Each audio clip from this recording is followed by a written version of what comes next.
الحمد لله وكفى وسلام على عباده الذين اصطفى اما بعد.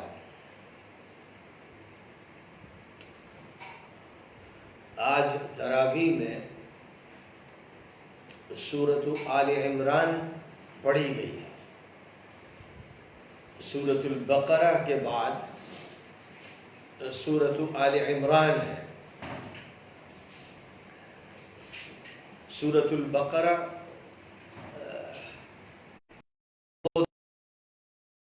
گئی اور ایک دن یعنی کل گزشتہ شب سورۃ البقرہ کا مختصر سا تعارف پیش کیا گیا، مختصر سے نوٹس پیش کیے گئے، یا یوں کہیے کہ مختصر سی تفسیر سورۃ البقرہ کی پیش کی گئی. آج کا جو موضوع ہے وہ سورۃ آل عمران کا موضوع ہے، اور میں نے یہ بات بیان کی تھی کہ سورۃ البقرہ کا خاص طور پر اس موضوع سے تعلق ہے کہ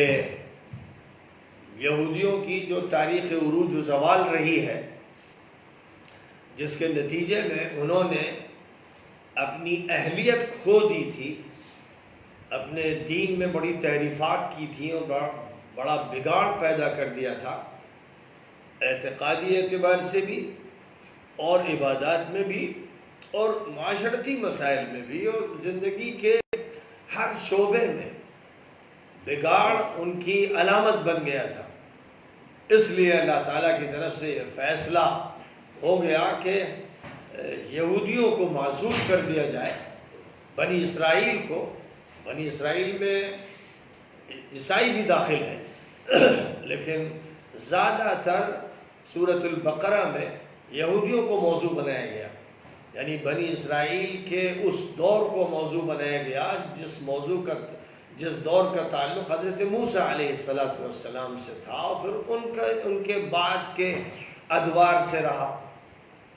تو اس اعتبار سے اس سورہ میں ایک موضوع یہ رہا کہ یہودیوں نے یہ غلطیاں کی، یہ گناہ کیے، ان کی بنیاد کھو دی ہے اور امت مسلمہ کو برپا کیا گیا ہے. حضرت ابراہیم علیہ السلام کا حوالہ دیا گیا تھا وہاں کہ وہ مرکزی شخصیت کے حامل ہیں، اور یہ بات بتائی گئی تھی کہ کعبہ مقدسہ ہی پوری انسانیت کے لیے بحیثیت قبلے کے طے فرما. ایک دستور مسلمانوں کو دیا گیا تھا کہ اب تمہیں ذمہ داری دی جا رہی ہے، چارج تمہارے حوالے کیا جا رہا ہے. سورۃ آل عمران کا جہاں تک تعلق ہے، اس کا عنوان خود یہ بتا رہا ہے کہ اس کا موضوع عیسائیت ہے. آل عمران کے معنی خاندان عمران، اور یہاں پر عمران نامی جس شخصیت کا تذکرہ ہے وہ حضرت السلام کے نانا ہوتے تھے، یعنی حضرت مریم علیہ السلام کے والد محترم تھے. تو آل عمران کے معنی ہوئے عمران کا خاندان، جس خاندان سے ان کی اہلیہ حضرت حنہ کا تعلق تھا، ان کی صاحبزادی حضرت مریم کا تعلق، حضرت مریم سے معجزانہ طور پر حضرت کو اللہ تعالیٰ نے وجود عطا فرمایا. لہذا حضرت عیسیٰ اس خاندان کے وہ فرد فرید تھے جن کو اللہ تعالیٰ نے نبوت اور رسالت عطا فرمائی، اور جن کی شخصیت کو اس اعتبار سے دنیا میں نادر روزگار بنایا گیا کہ معجزات عطا فرمائے جن کو دیکھ کر دھوکہ لگتا تھا کہ خدا کی خدائی ان میں آ گئی. وہ مردوں کو مخاطب کر کے زندہ بھی کر دیتے تھے، وہ مٹی کا ایک پرندہ بنا کر اور اس پر دم کر کے اس کو حقیقی پرندہ بنا دیتے تھے، وہ کسی کوڑی کو شفا یاب کر دیتے تھے، وہ مبروس کو شفا دے دیتے تھے، مادرزاد اندھے کو، نابینا کو شفا دے دیتے تھے۔ ظاہر ہے کہ وہ یہ بات وضاحت سے کہتے تھے، اور قرآن نے ان کی زبان ہی سے اس بات کو بار بار ذکر کیا ہے کہ میں جو کچھ بھی کرتا ہوں بحکم الہی کرتا ہوں۔ اللہ کرنے والا ہے، مسبب الاسباب ہے۔ اللہ تعالیٰ نے کرم سے مجھے یہ معجزات عطا فرمایا۔ معجزہ کسی پیغمبر کو اس لیے دیا جاتا ہے کہ وہ لوگوں کے لیے حجت بن جائے، لوگوں کے لیے دلیل بن جائے، لوگ یہ محسوس کریں کہ یہ صلاحیت، یہ طاقت سوائے اللہ کے کسی کے پاس نہیں ہے، لہذا جس نے اس طاقت کا مظاہرہ کیا اس کا مطلب یہ ہے کہ وہ خدا کا منتخب اور خدا کا برگزیدہ، خدا کا پسندیدہ بندہ ہے، اور خدا نے اس کو اپنا فرستادہ بنایا ہے، اپنا رسول بنایا ہے۔ تو پیغمبر کے لیے اس کا معجزہ ایک حجت، ایک برہان کی حیثیت اس کو عطا کی جاتی۔ تو عیسیٰ علیہ السلام کو اللہ تعالیٰ نے متعدد معجزات عطا فرمائے، اور ان معجزات سے انہوں نے دھوکہ کھایا، اور وہ یہ سمجھنے لگے کہ شاید یہ اوتار ہیں، خدا کی خدائی ان کے اندر آ گئی ہے، اور خدا اب ان کی ذات میں جلوہ گر ہے، گویا خدا نے ان کے جسم کا پیرہن استعمال کر لیا ہے، اصل خدا ہے۔ یہ عقیدہ لوگوں کے دماغوں میں آنے لگا، یہ خرافات ذہنوں میں پیدا ہونے لگی۔ علیہ السلام نے معجزانہ طریقے پر اپنے بچپن میں جب وہ اپنی ماں کی گود میں تھے اس وقت بھی یہ بات کہی تھی کہ میں اللہ کا بندہ ہوں اور میں اللہ کا رسول ہوں۔ تو انہوں نے اپنی حیثیت کو اسی وقت سے ظاہر کر دیا تھا جب وہ گود میں تھے، اور ابھی ان کے پیدا ہونے پر کوئی وقت نہیں گزرا تھا، جس عمر میں کوئی بچہ نہیں بول سکتا، اللہ تعالیٰ نے وہاں پر بھی اپنا معجزہ ظاہر فرمایا تھا، اور عیسیٰ مسیح علیہ السلام کو بولنے کی صلاحیت عطا فرمائی تھی، جس کی بنیاد پر کہہ دیا تھا میں اللہ کا بندہ ہوں، میں اللہ نہیں ہوں، میں گاڈ نہیں ہوں، میں لارڈ نہیں ہوں، میں تو اللہ کا بس اتنی ہے۔ ہاں اللہ نے مجھے رسول بنایا ہے اور اللہ نے مجھے معجزات عطا فرمائے۔ تو بہرحال اس سورہ کا جو نام ہے آل عمران، تو آل عمران کا مطلب خاندان عمران، اور خاندان عمران کے حوالے سے حضرت عیسیٰ مسیح کے بارے میں بات سمجھائی جا رہی ہے، تاکہ جتنے بھی دنیا میں عیسائی تھے اور عیسائی ہیں اور عیسائی رہیں گے، ان کے سامنے حقائق کو کھول کھول کر بیان کر دیا جائے، کیونکہ سب سے زیادہ دنیا میں جس مذہب کو نقصان پہنچایا گیا، جس مذہب میں تحریف پہلے مرحلے میں، یعنی عیسیٰ مسیح کو آسمان پر اٹھایا گیا، اور یہ سینٹ پال کے ذریعے جو واقعہ یہ ہے کہ سینٹ نہیں تھا، وہ تو پہلے یہودی تھا، اور حضرت عیسیٰ کو اس نے بہت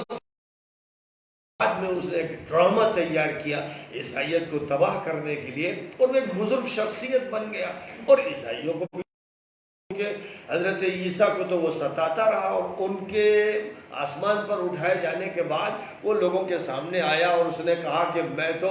شام کی ایک سڑک پر چل رہا تھا کہ اچانک عیسیٰ مسیح آسمان پر نمودار ہوئے، اور انہوں نے کہا او پال تو مجھے کب تک ستاتا رہے گا؟ تو بس میں تو ڈر گیا، میرے رونگٹے کھڑے ہو گئے، اور میں نے توبہ کر لی، اور اب میں ان کو مان رہا ہوں، ان کو مانوں گا اور ان کے مذہب کی خدمت کروں گا۔ یہ بات جب انہوں نے کہی تو پھر عیسائیوں نے اس کو سر پہ بٹھا لیا، اور یہ سمجھے کہ اس کو واقعی سچی توبہ نصیب ہو گئی، حالانکہ یہ صرف ایک یہودی سازش تھی، اور اس طرح وہ سب کا پیر بن گیا، لوگوں کا بزرگ بن گیا۔ پھر اس نے عیسائیت کو ایسا تباہ کیا، اتنا اس میں تحریفات کی کہ ایک تو حضرت عیسیٰ کو خدا بنا دیا، یا خدا کا بیٹا بنا دیا، یا تین میں سے ایک بنا دیا کہ اللہ ہے اور مریم ہے اور عیسیٰ ہے، یا اللہ ہے اور جبرائیل ہے اور عیسیٰ ہے، اور یہ تین ایک ہے اور ایک تین ہے۔ ایک ایسا فلسفہ گڑھا جو نہ سمجھنے کا نہ سمجھانے کا، اور اسی کے ساتھ ساتھ یہ فلسفہ گڑھ دیا کہ عیسیٰ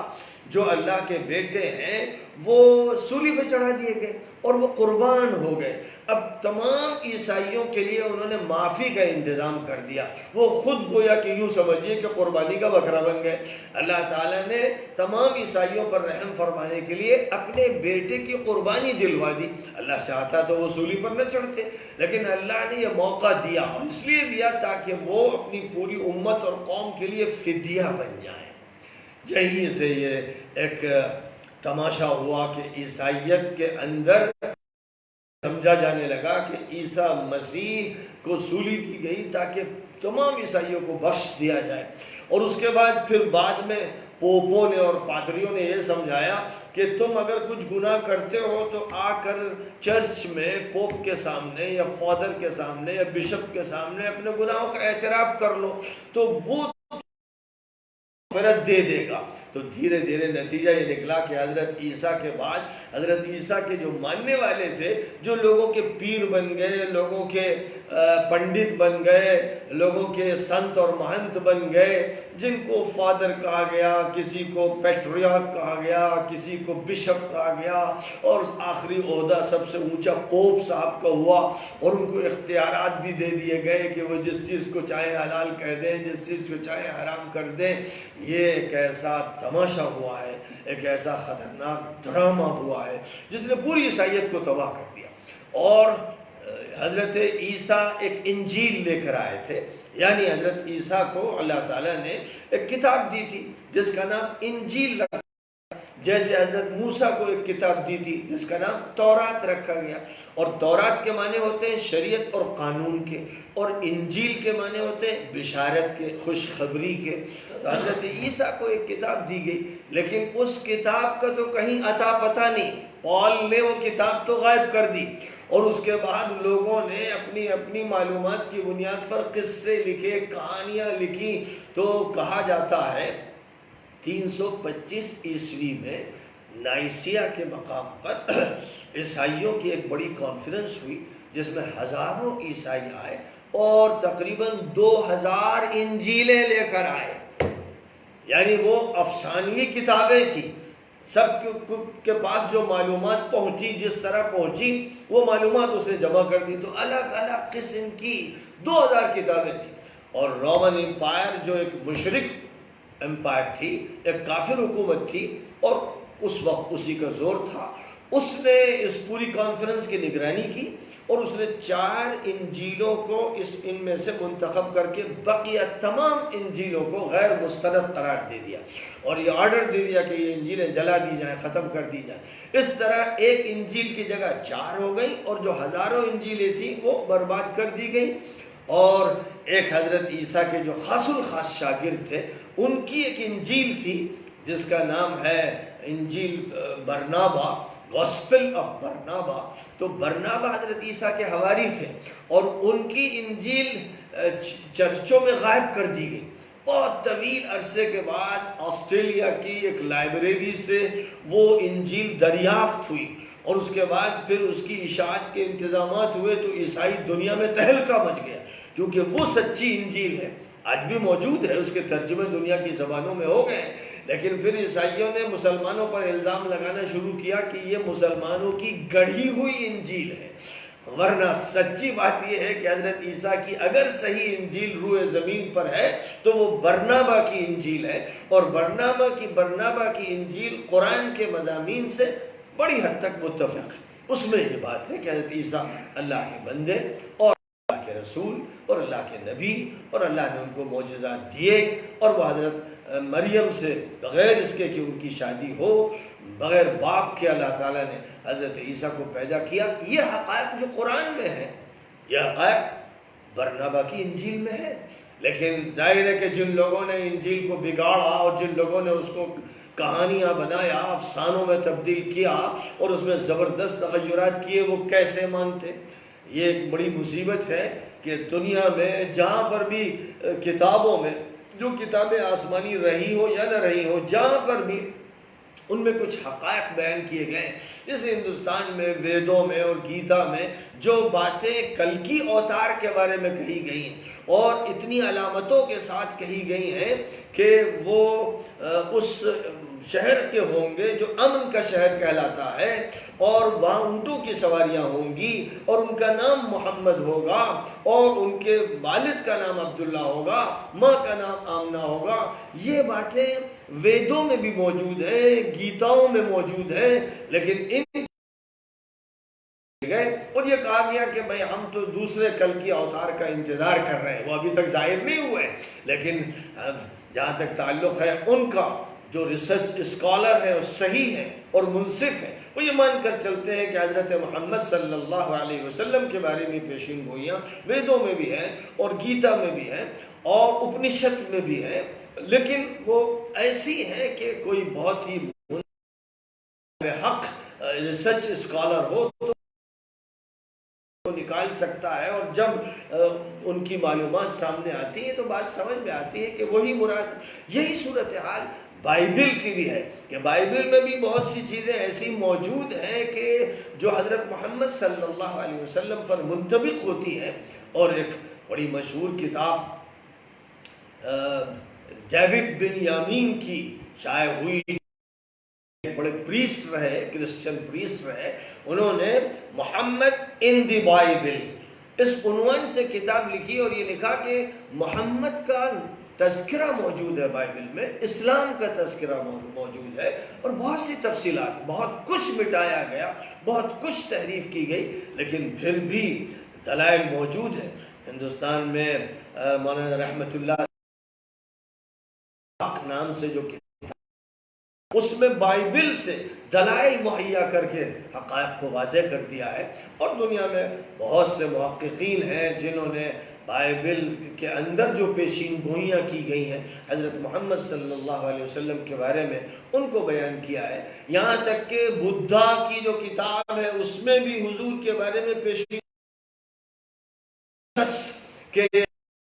میں بھی حضرت محمد صلی اللہ علیہ وسلم کے بارے میں پیشین گوئی موجود ہے۔ ایک بڑا تفصیلی موضوع ہے کہ جو کتابیں دنیا کے بڑے بڑے مذاہب کے پاس ہیں ان میں حضور کے بارے میں پیشین گوئیاں موجود ہیں، یعنی ہزاروں سال سے پیغمبر اور اللہ کے نبی یہ بتاتے رہے کہ ایک آخری نبی ظاہر ہوں گے اور وہ مکے سے ظاہر ہوں گے۔ تو بہرحال مجھے تو اس وقت یہ بتانا ہے کہ سورہ آل عمران میں جو بنیادی موضوع ہے وہ عیسائیت سے متعلق ہے، اور عیسائیوں کو یہ سمجھایا جا رہا ہے کہ ہم نے جو خرافات کا تومار باندھ رکھا ہے، حضرت آدم کی اولاد میں حضرت نوح ہوئے، کی اولاد میں حضرت ابراہیم ہوئے، حضرت ابراہیم کی اولاد میں ایک طرف حضرت اسماعیل تھے جو مکہ مکرمہ میں رہے، ایک طرف حضرت اسحاق تھے جو فلسطین میں رہے، پھر ان کی اولاد کا سلسلہ چلتا چلا گیا۔ اب انہی کے خاندان میں حضرت عمران تھے، انہی کے خاندان میں حضرت زکریا تھے، اور حضرت عمران کی ہی صاحبزادی تھی جو حضرت مریم کے نام سے معروف ہے، اور ان کی اہلیہ کا نام متعارف نہیں ہے، بائبل میں بیان کیا گیا ہے، حنہ ان کا نام تھا، اور مریم کو اللہ تعالیٰ نے منتخب فرمایا، بچپن ہی سے بیت المقدس کے لیے وہ وقف کر دی گئی، اور پھر مریم سے اللہ تعالیٰ حضرت عیسیٰ کو معجزانہ طریقے پر پیدا فرمایا، اور پھر حضرت عیسیٰ کی زندگی کا تو ہر دن ایک معجزہ تھا۔ اللہ تعالیٰ نے دنیا کے سامنے ان کو اس طرح پیش کیا، آزمائش تھی، اور حضرت عیسیٰ کے بارے میں پھر یہ ہوا کہ رومن امپائر نے جب یہ دیکھا کہ یہ شرک اور کفر کے خلاف کھل کر بولتے ہیں، اور اسرائیلیوں نے اور یہودیوں نے جو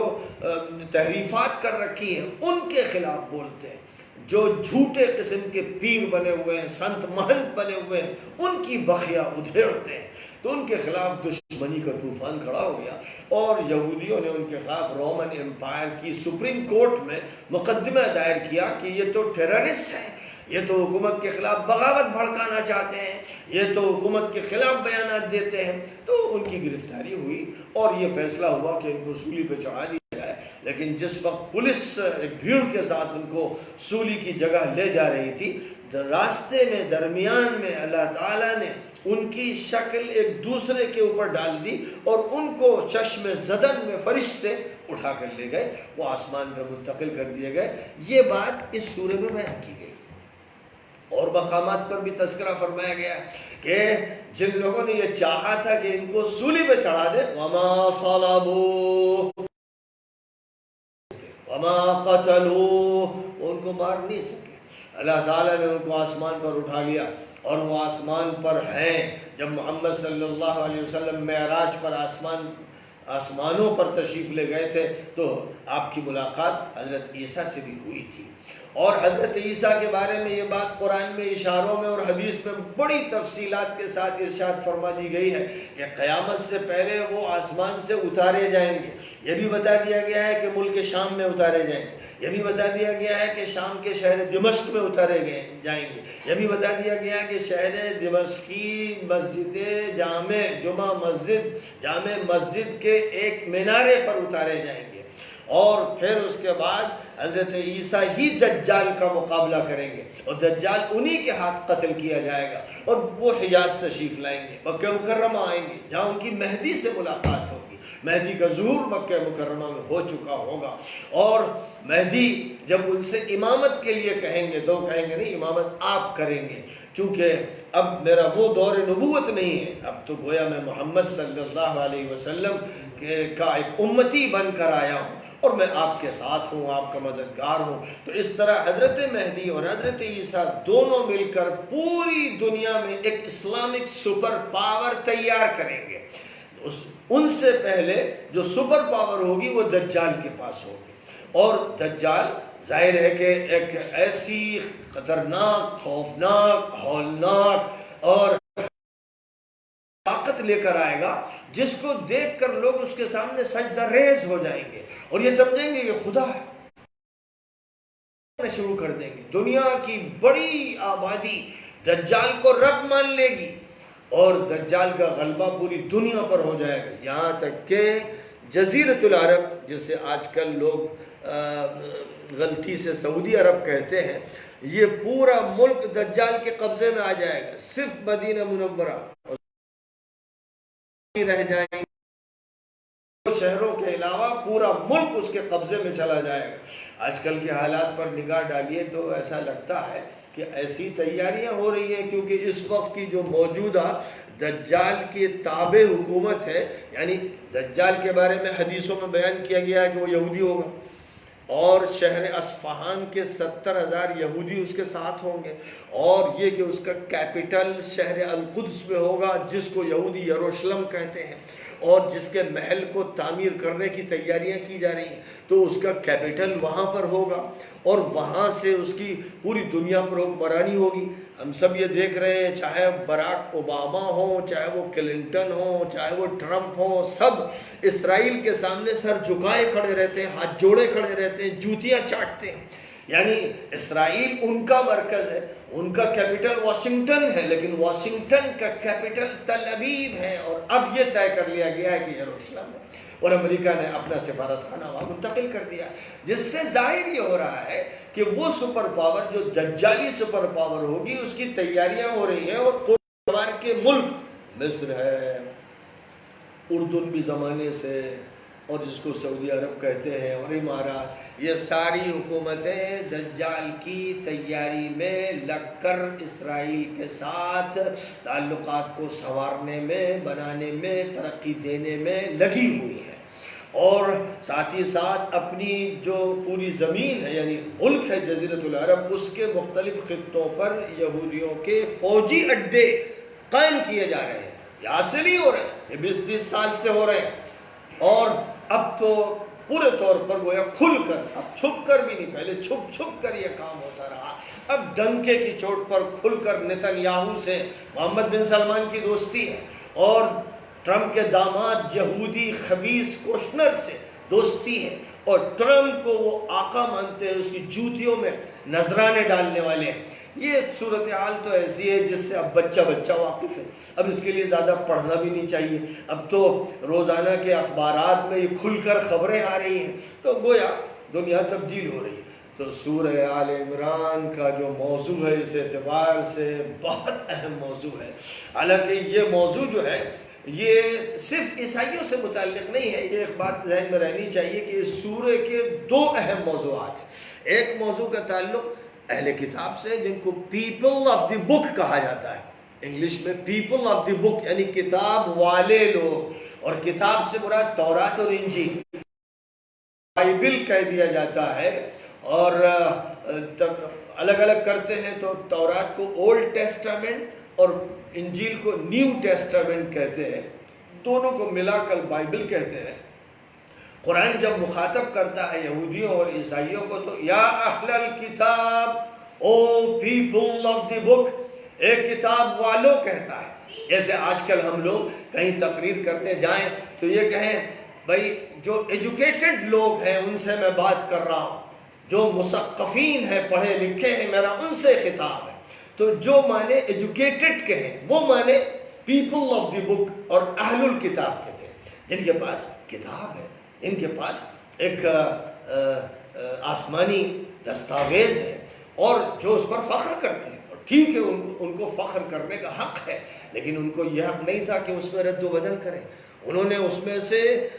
بہت سی آیتوں کو خارج کر دیا, بہت سی چیزیں اس میں داخل کر دی, اور قرآن نے ان کے سر پر ہتھوڑے مارے اور ڈنکے کی چوٹ پر کہا کہ اے مجرموں, تم اللہ کی کتاب میں رد و بدل کرتے ہو,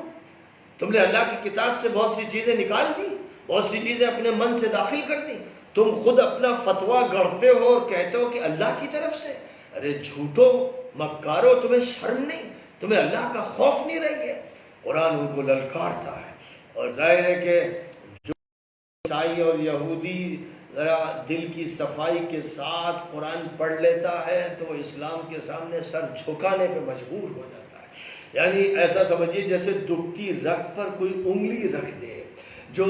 ایسا کہ کسی کا پردہ پھاڑ دے, حقیقت کھول دے. قرآن یہ کرتا ہے. لیکن مشکل کیا ہے کہ قرآن سے بھاگتے ہیں. جیسے قرآن میں فرمایا گیا وقال الذين كفروا لا تسمعوا لهذا القرآن, کافر کہتے ہیں کہ اس قرآن کو سننا نہیں, بھاگو اس سے, دور رہو, شور کرو. یہ ان کا رویہ تھا. یہی رویہ آج کل دنیا میں مشرکوں کا ہے, یہودیوں کا ہے, عیسائیوں کا ہے, دنیا کے کافروں کا ہے. یہ رویہ ہے, سنجیدگی نہیں ہے, صداقت نہیں ہے, اور حق کی طلب نہیں. اگر حق کی طلب کے ساتھ پوری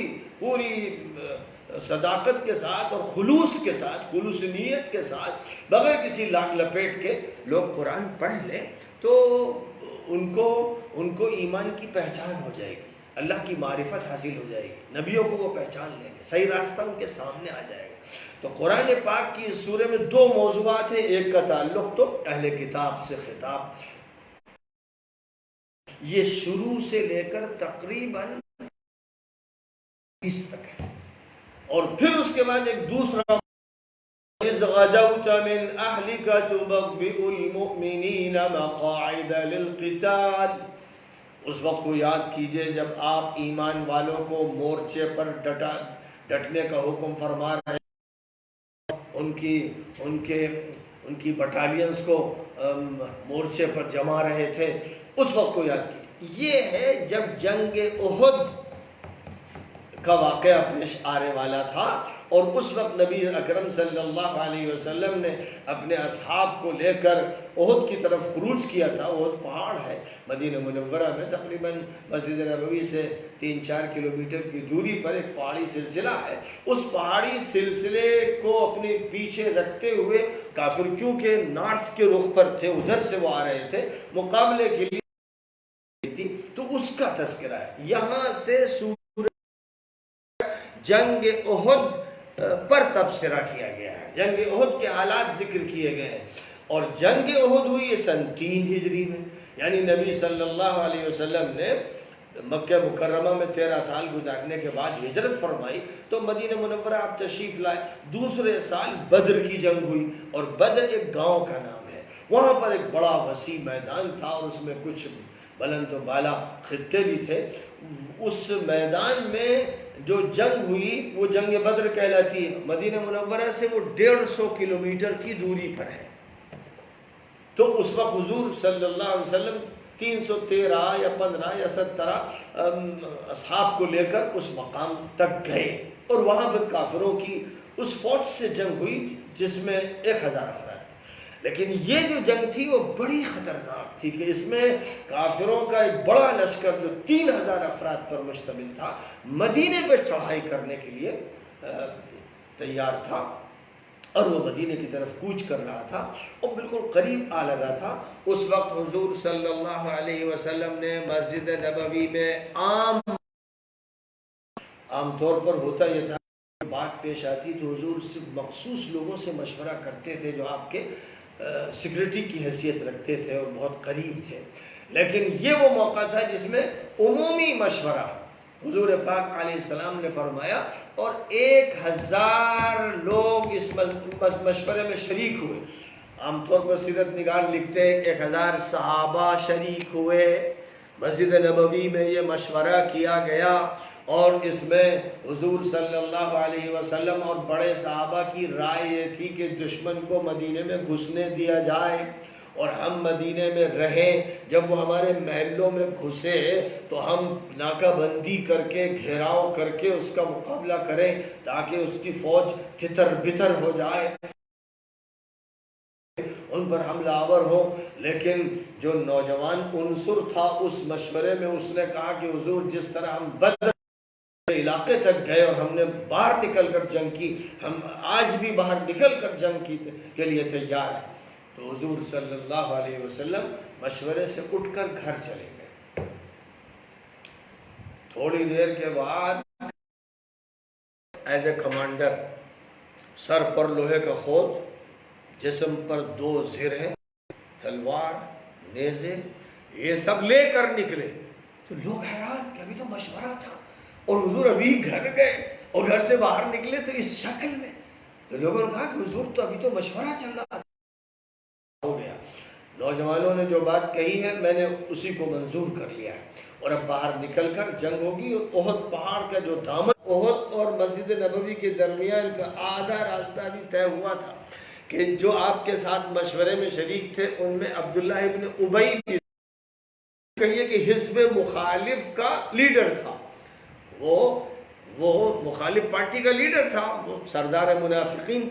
سمجھا گیا، اس کے کردار سے دھیرے دھیرے یہ بات واضح ہوتی گئی۔ اس نے بغاوت کر دی اور اس نے کہا کہ ہم لوگ آگے نہیں جائیں گے، ہم لوگ مرنا نہیں چاہتے، ہمارے لوگ چلے واپس۔ تو نتیجہ یہ ہوا کہ 300 لوگ، 1000 میں سے 300 جو ابھی مشورے میں تھے، مسجد نبوی میں حضور کے صحابہ تھے، حضور کے ساتھ تھے، مجلس میں بیٹھے تھے، بات سنی تھی، سب چلے تھے، انہی میں سے 300 افراد اس منافق کی آواز پر لبیک کہتے ہوئے واپس چلے گئے۔ اب آپ سوچئے کہ یہ ایسی فوجی بغاوت تھی کہ بس لوگوں کے دلوں میں یہ جذبات تھے کہ شوٹ اٹھا جائے منافقوں سے، آستین کے سانپوں سے۔ تو حضور نے فرمایا کہ بھائی آپ لوگ آگے چلیے، دشمن سر پہ کھڑا ہوا ہے، اس سے مقابلہ کرنا ہے، انشاءاللہ نمٹے گا۔ تو وہ تو واپس چلے گئے مدینہ منورہ، اور ادھر حضور صلی اللہ علیہ وسلم 700 افراد کو لے کر احد پہاڑ کے دامن میں گئے، اور پھر آپ نے جب ان کی مورچہ بندی کی تو 50 تیر اندازوں کو منتخب کر کے ایک پہاڑی پر متعین کر دیا کہ آپ لوگوں کا کام اس چوکی پر رہنا ہے، کسی حالت میں یہاں سے مت ہٹیں، چاہے ہماری لاشیں ہوں، آپ کو ہٹنا نہیں ہے۔ اور اگر دشمن فوج آئے نیچے وادی میں سے تو آپ تیروں کی بارش کر دیں۔ گویا اس زمانے میں یوں سمجھیے تیر کا مطلب یہ ہوتا تھا کہ بندوقیں، جو کام بندوقوں سے لیا جانے لگا وہ پہلے تیر سے لیا جاتا تھا۔ بڑے بڑے ماہر تیر کا استعمال کرنے والے تھے کہ دور دور تک بڑی طاقت سے ایسا تیر مارتے تھے کہ جسم سے پار ہو جاتا۔ تو اس موقع پر آپ نے ان 50 افراد کو، عبداللہ ابن جبیر ایک صحابی ہیں، ان کی سرپرستی میں، ان کی قیادت میں متعین کر دیا، اور اس کے بعد پھر احد پہاڑ کے اسی میدان سے جنگ کا آغاز ہوا، اور مسلمانوں نے جو حملہ کیا ہے تو جو فوج تھی مکے سے آئی تھی دشمنوں کی، وہ پسپا ہوتی چلی گئی، بھاگتی چلی گئی، یعنی مسلمانوں کو پہلے وہلے میں زبردست غلبہ حاصل ہوا۔ اب اس منظر کو دیکھ رہے تھے پہاڑی پر سے تیر انداز، تو وہ یہ سمجھے کہ جنگ جیت لی گئی، اب ہم لوگ یہاں کیوں بیٹھے رہے؟ لوگ اترنے لگے۔ حضرت عبداللہ ابن جبیر نے کہا کہ یہ غضب مت کرو، حضور نے منع کیا تھا کسی حالت میں پہاڑی مت چھوڑنا۔ وہ کہنے لگے کہ بھائی جنگ تو ہو گئی، جیت گئے ہم لوگ اور مال غنیمت جمع کیا جا رہا ہے۔ تو یہ لوگ بھی اتر گئے اور مال غنیمت کی طرف لپ کے ادھر خالد ابن الولید جو اس وقت تک مسلمان گھڑ سوار فوج کے سپہ سالار تھے، انہوں نے نیچے سے گھوڑے دوڑاتے ہوئے اس پہاڑی کے پیچھے سے جو حملہ بولا ہے، تو جن لوگوں نے چند لوگ جو رہ گئے تھے انہوں نے تیر چلائے، ان کو تو انہوں نے ختم کر دیا اپنے تیروں سے، اور اس کے بعد پھر وہ آگے بڑھے۔ اب یہ لوگ جو پہاڑی سے اتر کے جا رہے تھے ان کو نشانہ بنانا شروع کیا۔ نتیجہ یہ ہوا کہ جو کافر بھاگ رہے تھے وہ بھی پیچھے مڑے، دیکھا کہ ہم لوگ تو ہار رہے تھے لیکن اب ہماری فوج کا جو گھوڑ سوار دستہ ہے وہ آگے بڑھ رہا ہے، اس کا مطلب یہ کہ ان کو پیس دینے کا موقع آیا ہے۔ وہ بھی ادھر سے پلٹے، ادھر سے خالد ابن الولید اپنی فوج کو لے کر آگے بڑھے۔ یہ لوگ جو اترے تھے ان کو سب سے بڑا نقصان، سب سے پہلے تو تیر کے واروں کے شکار ہوئے، تلوار کے شکار ہوئے، اور پھر صورتحال یہ تھی کہ لاشیں لاشیں تھی ہر طرف۔ یہی وہ جنگ ہے جس میں حضور کے چچا حضرت حمزہ شہید ہوئے جن کو سید الشہداء کہا گیا۔ یہی وہ جنگ ہے جس میں حضرت مصعب ابن عمیر شہید ہوئے۔ یہی وہ جنگ ہے جس میں حضرت انس ابن النضر شہید ہوئے۔ یہی وہ جنگ ہے جس میں حضور پاک علیہ السلام کے دندان مبارک پر ایک اینٹ ماری گئی جس سے کرچیں نکل گئیں، اور آپ کے خود پر تلوار ماری گئی، لوہے کا جو خود تھا جس سے خود کے اندر تو تلوار نہیں جا سکی لیکن خود مڑ گیا، ٹیڑھا ہو گیا، اور اس کی جو کڑیاں تھی لوہے کی وہ آپ کے رخسار گھس گئی اور ٹوٹ گئی، جس کے بعد پھر ان کو نکالنے کی جو کوشش کی گئی دانت سے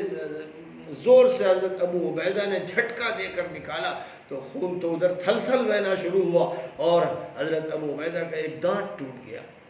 اس کے بعد دوسری کڑی بھی نکالنا تھی تو انہوں نے کہا میں ہی نکالوں گا، اور اس پر اصرار کیا، دوسرے دانت سے، سامنے کے دانت سے زبردست طریقے میں دبا کے جو کھینچا تو وہ دانت بھی ٹوٹ گیا، لیکن بہرحال وہ نکالنے میں کامیاب ہوئے اور حضور کا خون بہہ رہا تھا۔ حضرت فاطمہ اور حضرت گھوڑے اور ایک چٹائی کو جلا کر اس روکا، اور جہاں جہاں خون کے اثرات تھے وہ دھو دیے گئے۔ یہ واقعات اور کتنے واقعات، قربانی کے زبردست واقعات اسی جنگ احد میں پیش آئے، جس میں مسلمانوں کو یہ نقصان ہوا کہ 70 مسلمان شہید ہوئے۔ جنگ بدر میں 70 کافر مارے گئے تھے، 70 گرفتار ہوئے تھے، اب یہ 70 مسلمان شہید ہو گئے، بڑے بڑے صحابہ شہید ہوئے۔ تو اللہ تعالیٰ نے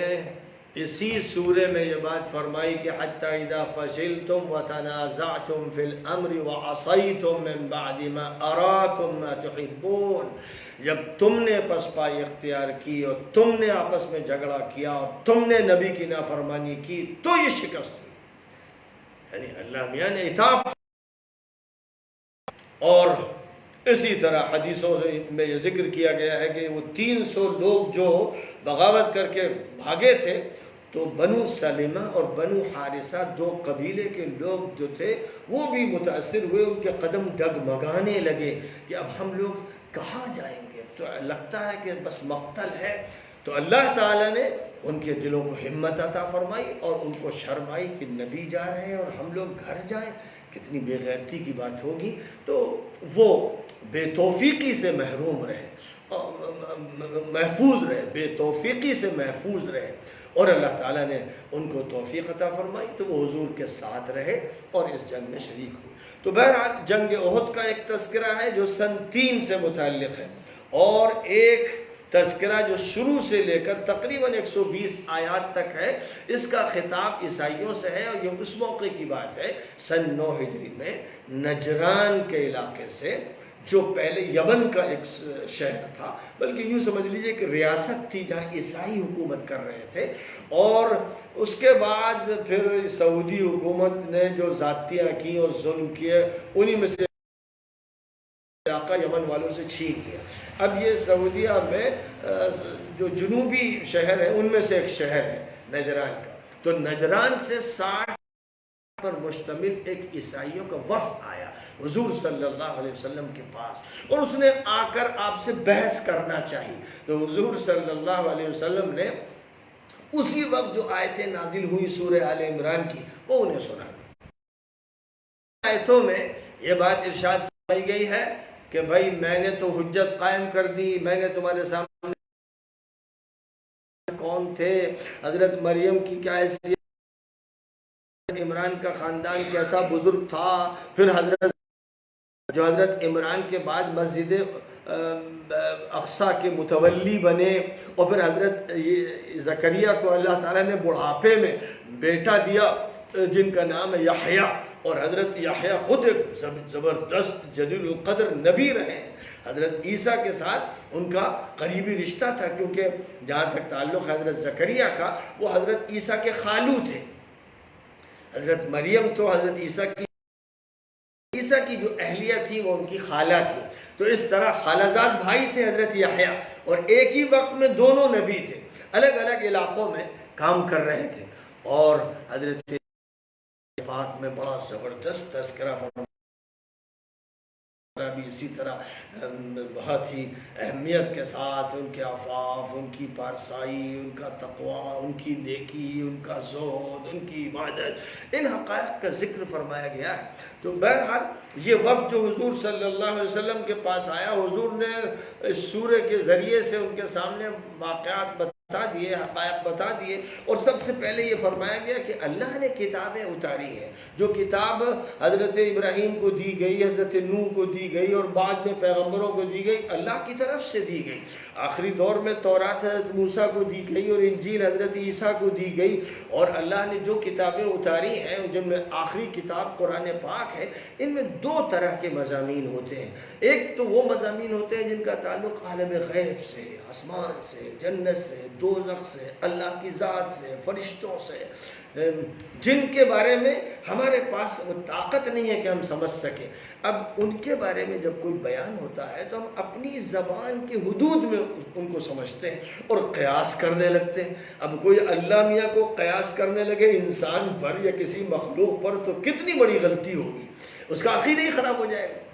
اللہ کے مثل کوئی نہیں, تو اس کو یاد رکھنا چاہیے. اور جب اللہ اپنا تعارف کراتا ہے کہ میں آسمان آتا ہوں, میں رحم کرتا ہوں, میں اپنے ہاتھ سے فلاں چیز پکڑتا ہوں, تو یہ نہیں سمجھنا چاہیے کہ جیسے انسانوں کے ہاتھ ہیں ویسے اللہ کا ہاتھ ہوگا, ویسے اللہ کا پیر ہوگا. یہ سب مشرکانہ عقیدے ہیں, ان سے بچنے کا حکم فرمایا گیا ہے کہ اللہ کے مثل کوئی نہیں ہے. لیکن عیسائیوں کے یہاں یہ ہوا کہ قیاس شروع ہو گیا کہ حضرت عیسیٰ کے اندر سے معجزات دیکھے تو سمجھے خدا کی خدائی آ گئی. ان کو یہ سمجھنے لگے کہ یہ اللہ ہے, یا سن آف گاڈ ہے,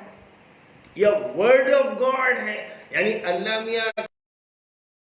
اللہ کی صفت کلام ہے, وہ جاویدانی ہے. اس طرح کی خرافات لوگوں کے دماغوں میں بیٹھ گئی تھی. تو یہ فرمایا کہ 2 طرح کے مضامین ہوتے ہیں. ایک بالکل صاف اور کھلے ہوئے ہوتے ہیں جن کے سمجھنے میں کوئی دشواری نہیں, جیسے قل هو اللہ احد, کہہ دیجئے کہ وہ اللہ یکا و تنہا ہے, کوئی اس کے ساتھ شریک نہیں. یہ بالکل واضح بات ہے. اب ایک طرف یہ ہے, اور ایک طرف اللہ تعالیٰ نے اپنی کتابوں میں محبت کا اظہار کرتے ہوئے فرمایا, خطاب کیا انبیاء سے یا خطاب کیا ان کی امتوں سے, اے میرے بیٹو. یہ پیار کا خطاب ہے, اس کا مطلب ہی نہیں کہ اللہ میاں کی کوئی بیوی ہے اور ان سے اولاد پیدا ہوئی. لیکن جب آدمی سمجھتی بات اور مجازی تعبیر اور حقیقی تعبیر کو نہیں سمجھتا تو کچھ کا کچھ بنا دیتا ہے, تو بہت سی تابوہ لگ جاتا ہے. بہت سی وہ آیتیں ہیں جن میں کسی طرح کا کوئی رد و بدل نہیں ہو سکتا ہے. یہ بات تمہید کے طور پر کہی گئی, اور اخیر میں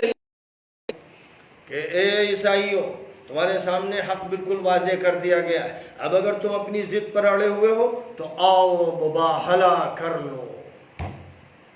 آؤ مباہلہ کر لو. مباہلہ کیا ہے؟ مباہلے میں یہ ہے کہ ہم ایک عقیدہ رکھتے ہیں, ہم ایک بات مانتے ہیں, ایک آپ بات مانتے ہیں.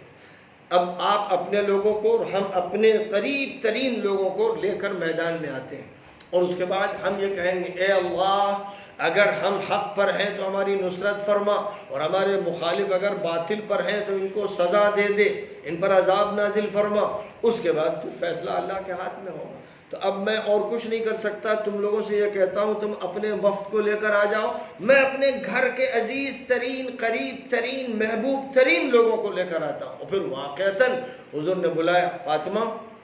آؤ، حسن آؤ، حسین آؤ۔ آپ فاطمہ، علی اور حسن حسین صرف ان کو، تمام محدثین متفق ہیں کہ اور کوئی ان کے ساتھ شریک نہیں تھا، ان کو آپ نے ان پر ایک چادر سی ڈال دی، اور اس کے بعد ان سے کہا اب تم لوگ بھی آؤ، آؤ مباہلہ کریں، اللہ سے مانگیں کہ اللہ حق ظاہر فرما۔ ظاہر ہے کہ وہ ڈر گئے، وہ جان رہے تھے ان کے دل میں تو چور تھا، وہ جانتے تھے کہ سچے تو محمد ہیں اور ہم لوگ تو ادھر ادھر کی خرافات میں لگے ہوئے۔ تو انہوں نے کہا ہم لوگوں کا آپ موقع دے دیجیے، ہم ذرا مشورہ۔ حضور نے فرمایا ٹھیک ہے آپ مشورہ کر لیجیے۔ وہ لوگ پھر آپس میں مشورہ کرنے لگے، اور اس کے بعد جو ان کے لیڈران تھے انہوں نے کہا کہ تم لوگ جانتے ہو کہ محمد سچے ہیں، اگر ہم ان سے مباہلہ کریں گے تو ہم میں سے کوئی بچے گا نہیں، آسمان کی آگ ہمیں جھلسا کے رکھ دے گی، اس لیے ہمیں یہ غلطی نہیں کرنی، ہمیں ان سے مباہلہ نہیں کرنا اور ہمیں ان سے مصالحت کرنی۔ ٹھیک ہے ہمارا مذہب ہے، ہم اپنے مذہب پر قائم ہیں، اور ہم نجران جائیں گے، اگر ہم نے مذہب بدل دیا تو ہماری تو حکومت چھن جائے گی۔ اور یہ حکومتی وفد تھا، یعنی اس میں نجران کے جو وزیر اعظم تھے وہ بھی موجود تھے، جو چیف جسٹس تھے وہ بھی موجود تھے، اور اسی طرح جو ان کی سیکریٹری سے بڑے ذمہ دار تھے وہ بھی موجود تھے، اور 60 افراد تھے۔ تو ان لوگوں نے پھر حضور اکرم صلی اللہ علیہ وسلم سے کہا کہ حضور ہم لوگ آپ سے مباہلہ نہیں کرنا چاہتے، ہم آپ سے صلح کرنا، مصالحت کرنا چاہتے ہیں،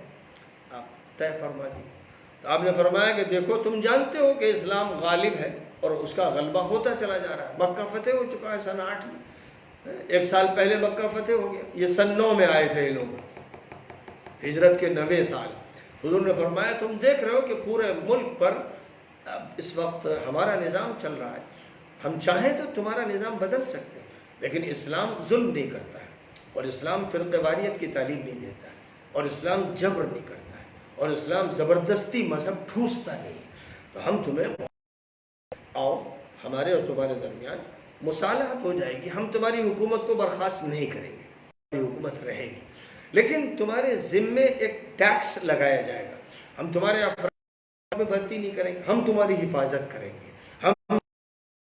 سہولیات دیں گے، تم ہمارے ہوگی، تمہاری سٹیزن شپ پکی ہوگی، اس پر کوئی اعتراض نہیں ہوگا، لیکن تمہیں ایک ٹیکس دینا ہوگا، ہم جو ٹیکس لیتے ہیں مسلمانوں سے اس سے کم ہوگا، لیکن وہ ایک نامنل قسم کی ایک چیز ہوگی جس سے یہ ثابت ہوگا کہ تم ہمارے شہری ہو،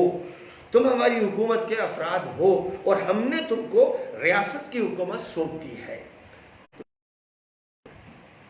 اس پر وہ تیار ہو گئے، اور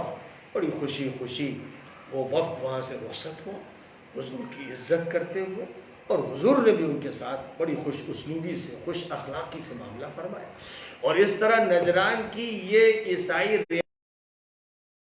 خود ہی دھیرے دھیرے مسلمان ہو گئے، اخلاق نے ان کے دل جیت لیے، حضور کے معاملات نے ان کی ماہیت بغیر نہیں رہ سکے، قبول کرنا چاہیے۔ تو یہ جو وفد آیا تھا اس وفد کے بارے میں، اور پھر جو غلط عقائد ہیں ان کے بارے میں بات کہی گئی، اور جو سچائیاں ہیں کہ حضرت عیسیٰ کا جہاں تک تعلق ہے وہ حضرت عمران کے نواسے تھے، حضرت مریم کے فرزند تھے، اور ان کی نانی حضرت حنا تھیں، اور حضرت عیسیٰ کو اللہ تعالیٰ نے معجزانہ طریقے پر بن باپ کے پیدا فرمایا، بس مثال یوں سمجھو، آدم کو اللہ نے بن ماں بن باپ کے پیدا کیا، تو اگر تم آدم کو خدا نہیں مانتے تو عیسیٰ کو خدا کیوں ماننے لگے؟ یہ سب تو خدا کی کرشمہ سازی ہے کہ آدم کو مٹی کے پتلے سے بنا دیا اور عیسیٰ کو صرف مریم سے پیدا کر دیا، جو اللہ چاہے کرے، اور بوڑھی ماں اور بوڑھے باپ زکریا اور زکریا کی بیوی سے یحییٰ کو پیدا کر دیا۔ یہ خدا کی قدرت کے جلوے ہیں، ان کو سمجھنے کی ضرورت ہے. اگر تمہارے اندر یہ ایمان پیدا ہو جائے گا تو تم صحیح راستے پر گامزن ہو جاؤ گے. ہمارا کام یہ ہے کہ تمہیں بات سمجھا دیں. اور اے کتاب والو، اے وہ لوگوں جو کہتے ہو ہمارے پاس تورات ہے، ہمارے پاس انجیل ہے، کیا واقعہ یہ نہیں ہے کہ تم اس کے خلاف عمل کرتے ہو؟ کیا واقعہ یہ نہیں ہے کہ تم امانت میں خیانت کرتے ہو؟ کیا واقعہ یہ نہیں ہے کہ تم جھوٹ بولتے ہو؟ کیا واقعہ یہ نہیں ہے کہ تم اس کتاب کے اندر الٹریشنز کرتے ہو، رد و بدل کرتے ہو، چینجز کرتے ہو؟ کیا یہ سب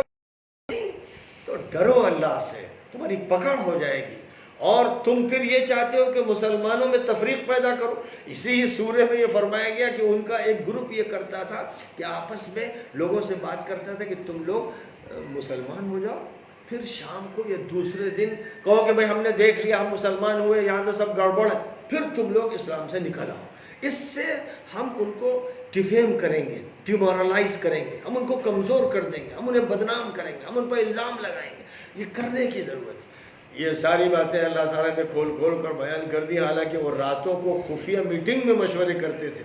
مسلمانوں کو پتہ نہیں رہتا تھا، اور پھر اس کے بعد انجیکٹ کرتے تھے، اپنے لوگوں کو گھسپیٹیاں بنا کر داخل کرتے تھے. کنتم خیر امت اخرجت للناس تأمرون بالمعروف وتنهون عن المنکر. مسلمانوں سن لو کہ اللہ تعالیٰ نے اب تمہارا انتخاب کیا ہے کہ بھلائی کی تلقین کرو، برائیوں سے روکو اور اللہ پر ایمان رکھو. اور یاد رکھو کہ ان کے چکر میں مت آنا، یہ بڑے فتین ہیں، بڑے سازشی ہیں. اگر تم ان کی باتوں میں آؤ گے تو یہ تمہارے درمیان تفریق کر دیں گے، ڈیوائڈ اینڈ رول کی پالیسی پر عمل کریں گے. 1450 سال پہلے یہ کہا کہ ان تطیعوا فریقا من الذین کفروا یردوکم عن ایمانکم یردوکم بعد ایمانکم کافرین. ان کا حال یہ کہ اگر تم ان کے چکر میں پھنسے، ان کی بات ماننے لگے، تم نے یہ سمجھا کہ یہ سیکولر مائنڈڈ لوگ، اگر تم نے یہ سمجھ لیا غلطی سے، تو یہ اتنے خطرناک عیار اور چالاک، یہ میڈیا پرسن جو ہیں اور یہ ایجنٹ جو ہیں، جو ظالموں کے ایجنٹ ہیں، یہ اتنے خطرناک ہے کہ تمہارے درمیان تفریق کر دیں گے. شیعہ کو سنی سے لڑائیں گے، سنی کو شیعہ سے لڑائیں گے، بریلوی کو دیوبندی سے لڑائیں گے، دیوبندی کو بریلوی سے لڑائیں گے، اور بہاری کو یو پی والوں سے لڑائیں گے، اور گجراتی کو بمبئی والوں سے لڑائیں گے. یہ ڈیوائڈ کا کام کریں گے. یہ قبیلوں میں، خاندانوں میں، برادریوں میں پھوٹ ڈال دیں گے. یہ پارٹیوں کے درمیان عداوتیں داخل کر دیں گے. ان کے چکر میں مت آنا. واعتصموا بحبل اللہ جمیعا ولا تفرقوا. مضبوطی کے ساتھ اللہ کی رسی تھامے رہنا، یا اللہ کے دین پر قائم رہنا. تفریقہ مت اختیار کرنا، فرقوں میں مت بٹنا. جو لوگ فرقوں کی کہانیاں سناتے ہیں، اسے کافر بولتے ہیں، تو یاد رکھیں کہ وہ اسلام سے خارج خود ہو جاتے ہیں. اس لیے آپس میں جڑے رہو، سیسا پلائی ہوئی دیوار بنے رہو، حق کی نمائندگی کرو اور باطل سے متاثر نہ ہو. اگر تم یہ کرو گے تو فتح تمہاری ہو. مثال میں جنگ بدر کا حوالہ دیا گیا کہ دیکھ لو، کیا وہ واقعہ سن 2 میں نہیں پیش آیا تھا جس میں تمہارے لیے بڑی نشانیاں تھیں کہ ایک چھوٹی سی تعداد ایک بڑی تعداد پر غالب آئی. جو مرکزی طاقت تھی اس پر ایک چھوٹی سی تعداد کو غلبہ حاصل ہوا. یہ سب اللہ کے فیصلوں سے ہوتا ہے. اس لیے نگاہ اللہ کی طرف رکھو، ایمان اللہ پر رکھو، اور بات حق کی کہتے رہو.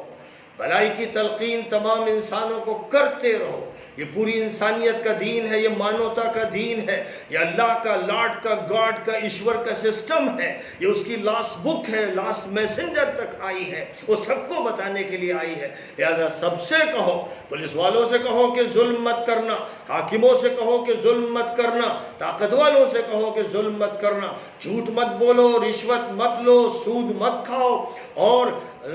جو ڈرگس ہیں ان کا استعمال بند کرواؤ، شراب خانے بند کر دو، معاشرے کے اندر کی تمام برائیوں کا خاتمہ کرو، نیک بنو اور ایشور کو صحیح معنی میں تسلیم کرو، اور جو اللہ کی کتاب ہے اس کو مانو، اچھے بن جاؤ. یہ بات سب سے کہنی ہے، ہر جگہ کہنی ہے، مسلسل کہنی ہے، اور اس پر عمل کرنا ہے. یہ وہ تعلیم ہے